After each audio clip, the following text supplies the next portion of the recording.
Okay, so let's talk about sum of coefficient of variables. So to get the sum of the coefficient in the expansion of ax plus by plus dot dot dot raised to n, substitute 1 to each of the variable x and y.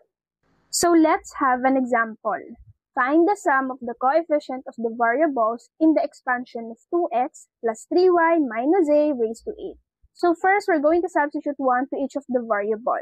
So ibig sabihin, si x, y, and z dito ay papalitan natin ng 1. To show that, let me show you the solution. Solution.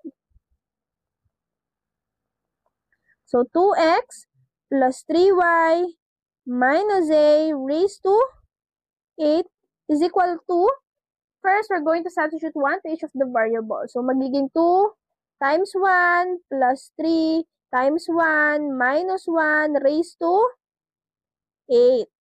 And then proceed solving po. Magiging 2 times 1 is 2 plus 3 times 1 is 3 minus 1 raised to 8.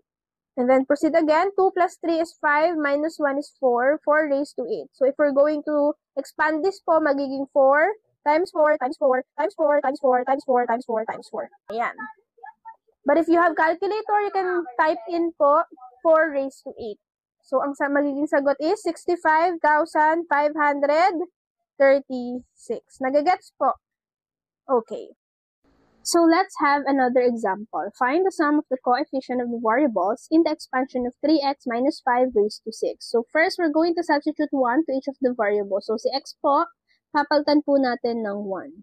Okay, let me write again the given.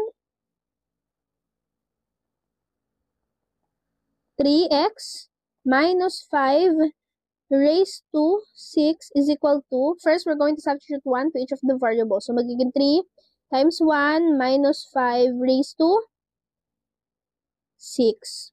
Ayan. So, take note po, since yung last term po ay constant, kapag po constant yung last term, we're going to subtract again.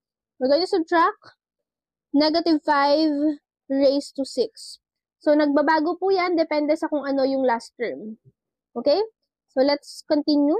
3 times 1 is 3.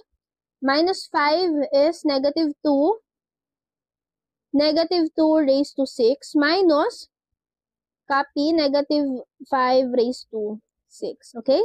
Next, you can type in po sa calculator nyo, negative 2 raised to 6. Ano pong sagot? Very good. Negative 64. Minus, negative 5 raised to 6. Anong sagot?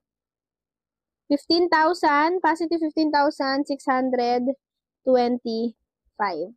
Okay? Next, you can subtract na po. Negative 64 minus 15,625. Anong sagot? Negative 15,561. Nagagets po.